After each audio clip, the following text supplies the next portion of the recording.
Hello, number ones. The first thing I'd like to address today is something that, believe it or not, I've never really talked about on a video, and it's this.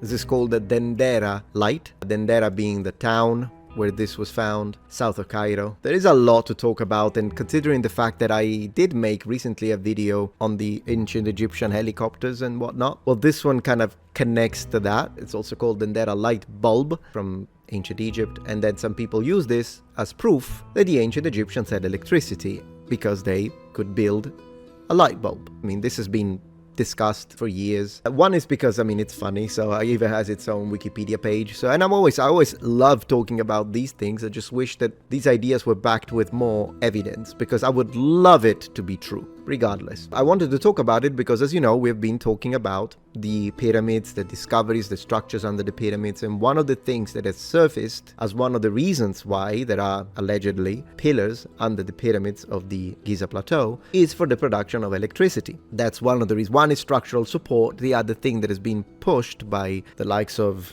Armando May, this whole idea of the ancient pyramids being a power plant. It's not new. But this is one of the pieces of evidence that it's usually used to say, well, look at them, this is clearly a light bulb.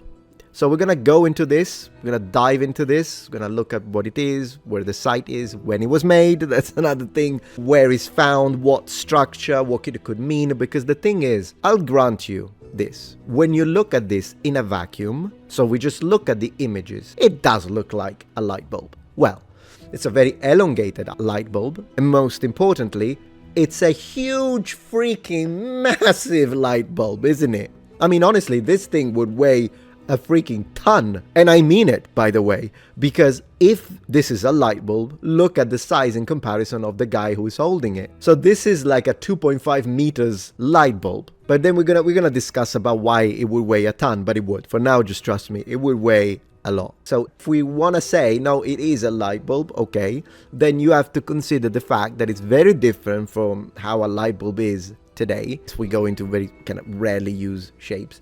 But most importantly, it would be massive. Maybe it's the reptilians that are making them do it. You know, if it's the reptilians, it's the reptilians. The reptilians made me do it. See if that works in court. So what are we talking about? Of course, the Dendera Light, as I was telling you, is from the town of Dendera, south of Cairo, found specifically inside a temple, and so that you can find it, maybe I can show you, is the temple of Hathor. Temples in ancient Egypt, you're gonna love this. So this is the main structure of the temple, and it's inside this structure, among the walls that have certain motifs and inscriptions, that we find the incriminated Dendera Light. Now, as I was saying, this is a complex, and it's encapsulated within walls, defensive walls. It's very beautiful. It has some gorgeous, gorgeous art.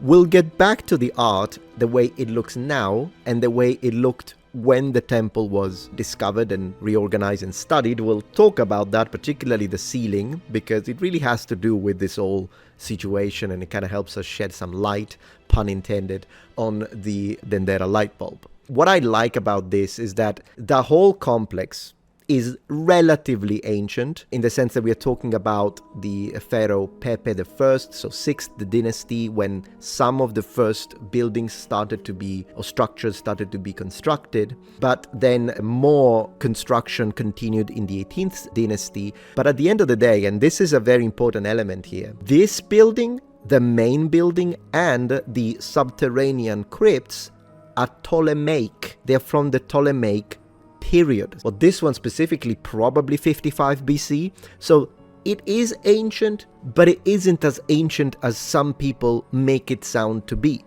Because when you look at websites that talk about this, the lights of the pharaohs, which is this book, I'm going to try and butcher German, Das Licht der Pharaonen. I don't know if I destroyed it, but it means the light of the pharaohs. And you see the massive pyramid, behind it, and you're like, ooh, the ancient Egyptian pharaohs who built the pyramids had access to technology that would harvest electricity and produce it in order to use the light bulbs. This is the connection you would think. Problem is that this structure where we found the inscriptions is from the Ptolemaic period. In fact, it was finished in the Roman period. Roman. So even if the light bulb, this is actually a light bulb, I know you see a little Egyptian in here, but even if this were true, the title of that book would be misleading because it would be the Ptolemaic people, so the Greeks in power, and the Romans who would have access and knowledge of this light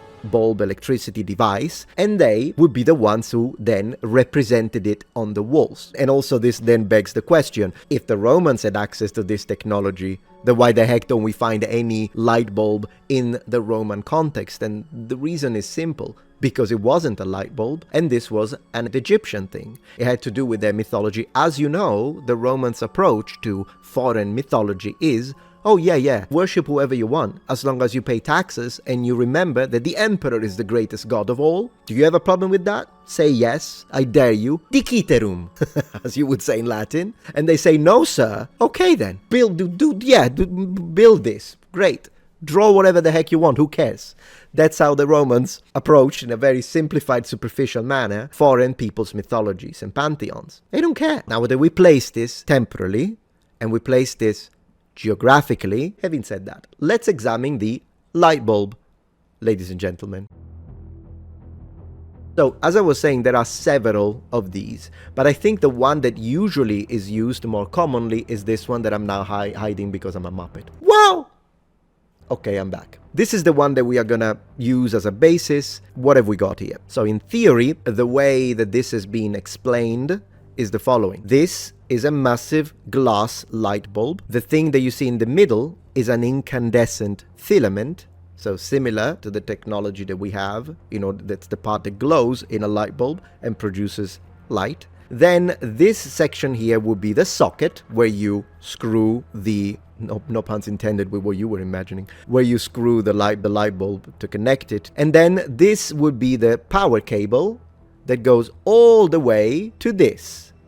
And then this. So of course, in this idea, this would be an insulator. This little shaft that we have here with the discs would be the insulator. So I imagine this is connected to the pyramids, even though once again this has nothing to do with the pyramids, but since we've been told by Mr. May that the shaft under the pyramids are producing electricity, I imagine it's a massive power point, and that's the explanation. Now let's talk about what this actually is.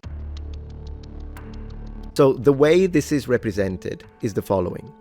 First of all, let's talk about the filament that in theory, even though again, the filament alone wouldn't do anything, you would still need some stuff in here inside the bulb to make it work so that it does become incandescent, I would like to say. But regardless, let's say they had a different technology.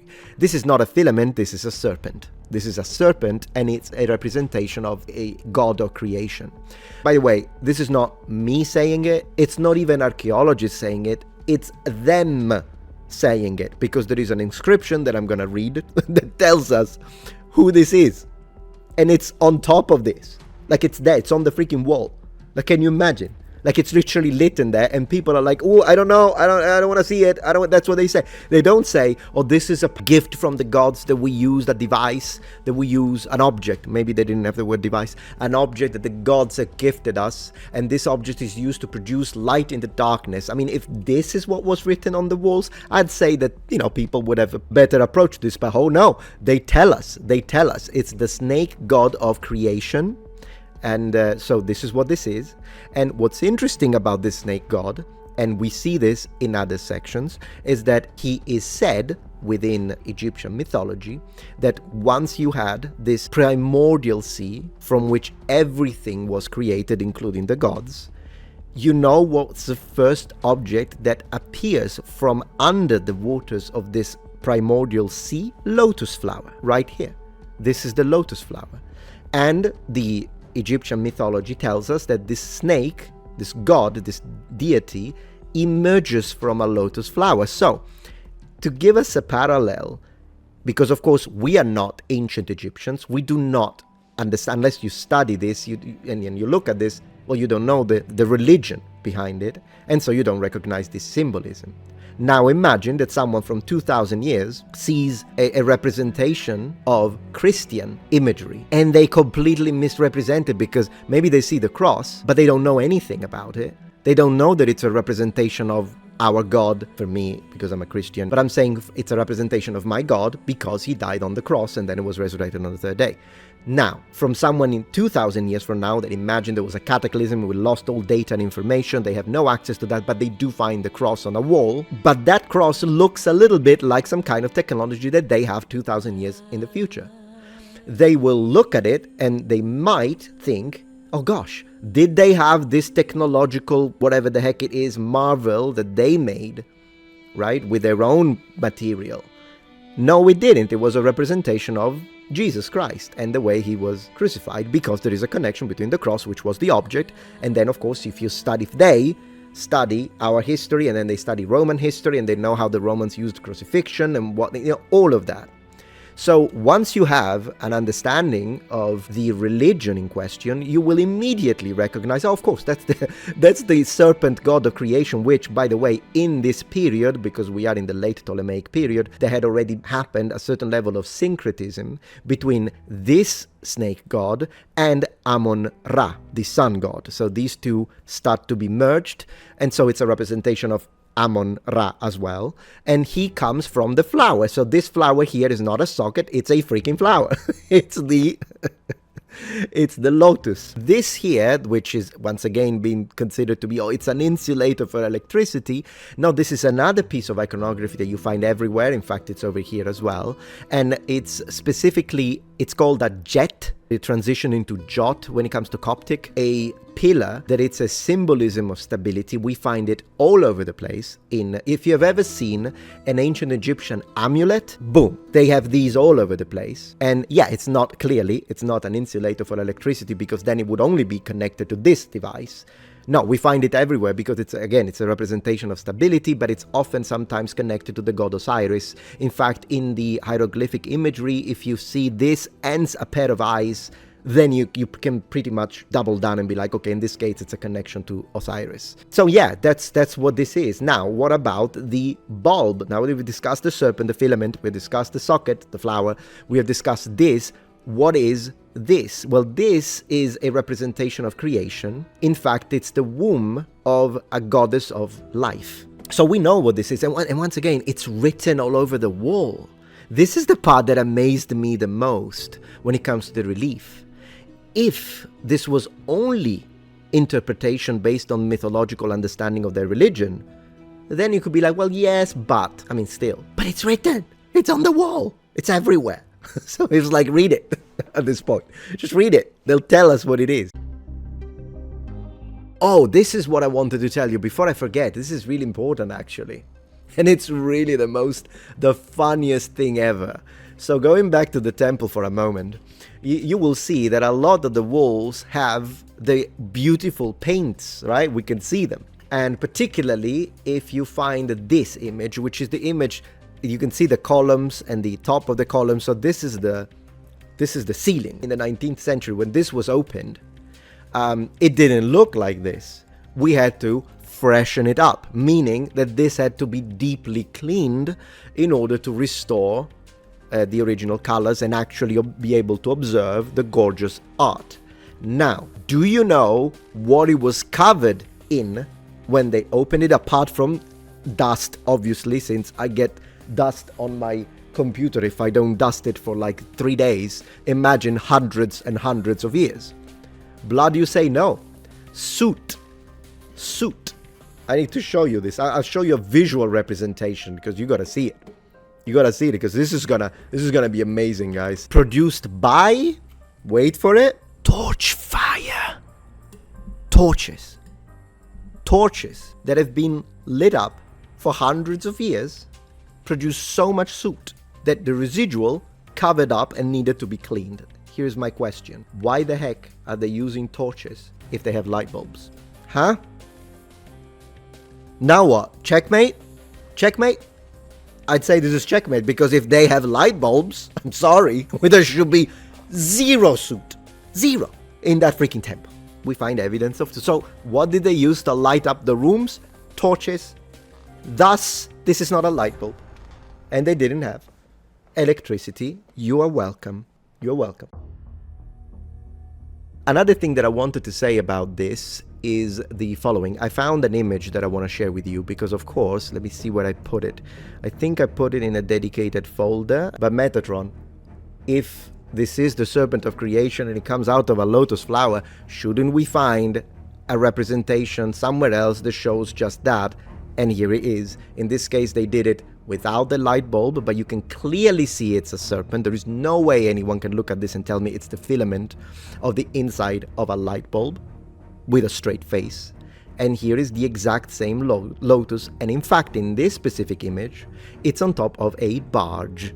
This is what this is, which also has the representation of the lotus, so once again a connection to water, the primordial sea, and all of that.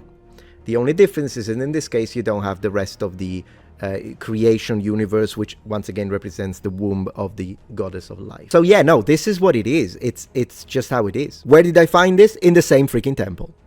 This is not from a completely different context. It's in the same temple.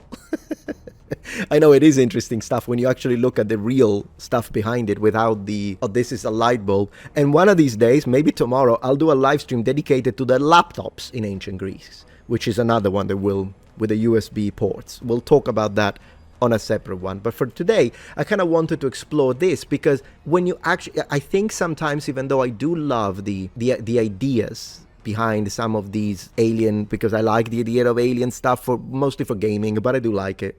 But I think when you focus on that and you think it's true, the problem is that you miss out.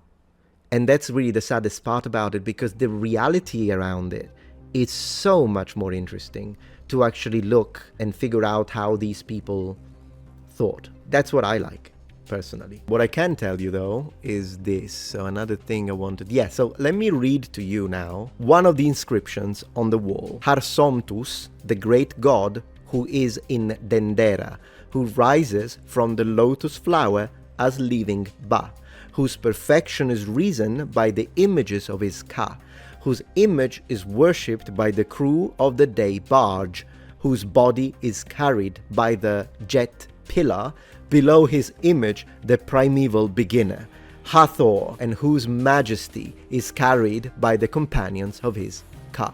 Like, you know what I told you about what the image is? It was literally written on the freaking wall. It's written on the wall.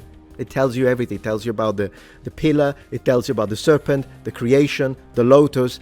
It's all in there. I think this is from Crypt 1C, if I remember correctly, by the way, the image. Electrical wire and power supply. What can you do? Did you know, by the way, since we're talking about it, do you know where it was featured and popularized, this idea of the light bulb, apart from the book that we already discussed? I'm going to show you. In 3, 2, 1.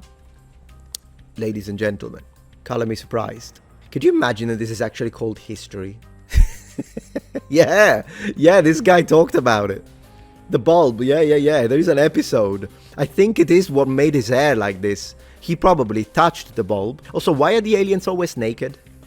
I mean, we discovered clothing very early on from a secular standpoint in the Stone Age, very likely with animal skin. From a religious standpoint, Adam and Eve produced some kind of clothing. So regardless of which approach you want to have, I can, conveniently, I can say that I would imagine that even the freaking Denisovans and the Neanderthals created some sort of clothing, but for some reasons the advanced aliens are always naked. Maybe they are nudists. I can never understand why they always travel naked. I really don't. I don't know, guys. This is the this was the first topic. The nudist. There's a nudist beach. Well, I guess there is a nudist solar system, and it's ours. So if you go to another solar system, the aliens are actually dressed. But in this solar system, we get the naked aliens. I don't know what to tell you. Who's in charge here is what I would ask. I'm not against the idea that perhaps the pyramids, in fact, I would remove the word perhaps, that the pyramids had several functions and they weren't just tombs. I'm not against that. So I'm not going to be one of those who tells you, no, it's just a tomb. No, I think it did have more functions to that. But I do not believe that one of those functions is power plants or production of electricity. I hope that maybe one day we will have some compelling evidence and we're like, look, we excavated a site that it's from the Mesolithic period and we found titanium alloy. And it's dated, it's correct. It's from the Mesolithic period. That doesn't prove the aliens. At that point, it could be the other thing, the advanced human civilization that then collapsed. They all died, and we had hit a reset button, I guess. But, that would be something compelling, something it would get the conversation going. How the heck did they have titanium? But when you see people in the Stone Age using building structures in stone, and people in the Copper Age using tools made of copper, it's it's a little flimsy. Or like we see, we find a dead body within one of those temples or shafts for the pharaohs, and then we open it and we're like, oh, this is probably some kind of high priest, but then it's a reptilian, the body of a reptilian. Then I'll be like, you know what? Now we can talk. So that's otherwise it's gonna be it's fun. For me, it's like when you watch X-Files. Like, it's fun. I like to think and be like, oh, could you imagine if, man, the ancient Egyptians actually had contact with some alien civilization? It's amazing. I love it. But I'm not going to say, yeah, that's what happened and the authorities are keeping it from you. It's all of those horrible archaeologists from all over the world, by the way. This is the one thing where every country, regardless of differences in religion, ethnic, politics, nothing, they all agree, this is the one thing we need to all cooperate to keep a secret. I mean, at this point, if I were a country and we are under this thing, but I'm getting bombed, for instance, from another country during a war, even during First World War, Second World War, I'd be like, fuck it. At this point, I'm going to spill the beans if you don't stop. If this is like that kind of agreement, if I'm getting destroyed, I might as well. How did they do that?